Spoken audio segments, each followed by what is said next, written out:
हरे कृष्णा। स्वागत है आपका हमारे चैनल दिव्य श्रीविका में। आज हम आपको माघ मास महात्म्य की कथा का अध्याय पहला सुनाने वाले हैं।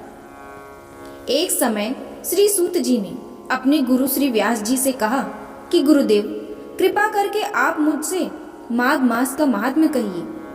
व्यास जी कहने लगे कि रघुवंश के राजा दिलीप एक समय यज्ञ के स्नान के पश्चात पैरों में जूते और सुंदर वस्त्र पहनकर शिकार की सामग्री से युक्त कवच और शोभायमान आभूषण पहने हुए अपने सिपाहियों से घिरे हुए जंगल में शिकार खेलने के लिए अपनी नगरी से बाहर निकले।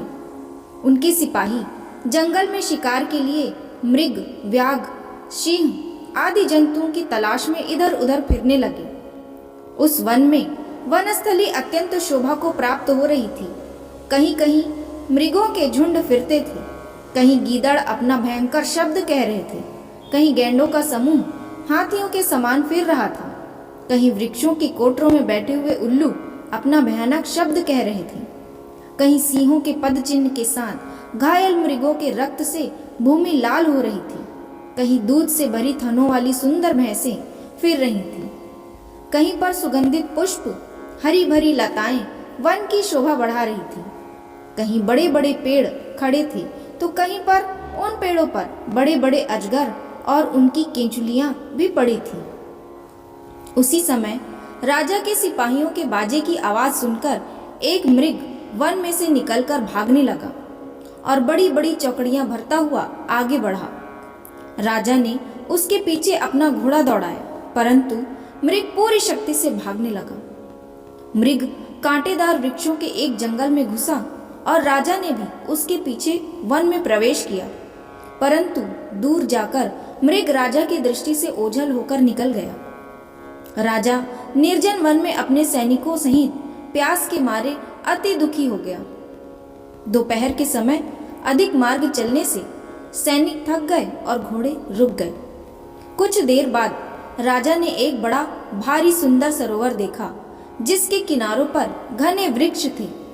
इसका जल सज्जनों के हृदय के समान स्वच्छ और पवित्र था। सरोवर का जल लहरों से बड़ा सुंदर लगता था। जल में अनेक प्रकार के जल जंतु, मछलियां आदि स्वच्छंदता से इधर उधर फिर रही थी।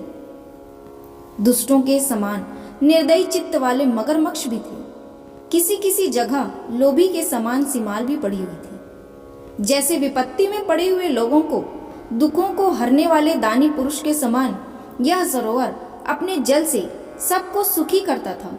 जैसे मेघ चातक के दुख को हरता है, इस सरोवर को देखकर राजा की थकावट दूर हो गई। रात्रि को राजा ने वहीं विश्राम किया और सैनिक पहरा देने लगे और चारों तरफ फैल गए।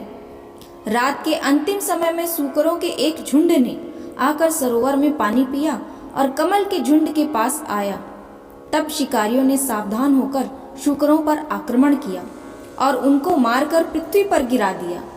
उस समय सब शिकारी कोलाहल करते हुए बड़ी प्रसन्नता के साथ राजा के पास गए और राजा प्रभात हुआ देखकर उनके साथ ही अपनी नगरी की तरफ चल पड़ा, जिसका शरीर तपस्या और नियमों के कारण बिल्कुल सूख गया था, जो मृगछाला और वल्कल पहने हुए थी और नख, रोम तथा केश धारण किए हुए थे। राजा ने ऐसे घोर तपस्वी को देखकर बड़े आश्चर्य से उसको प्रणाम किया और हाथ जोड़कर खड़ा हो गया।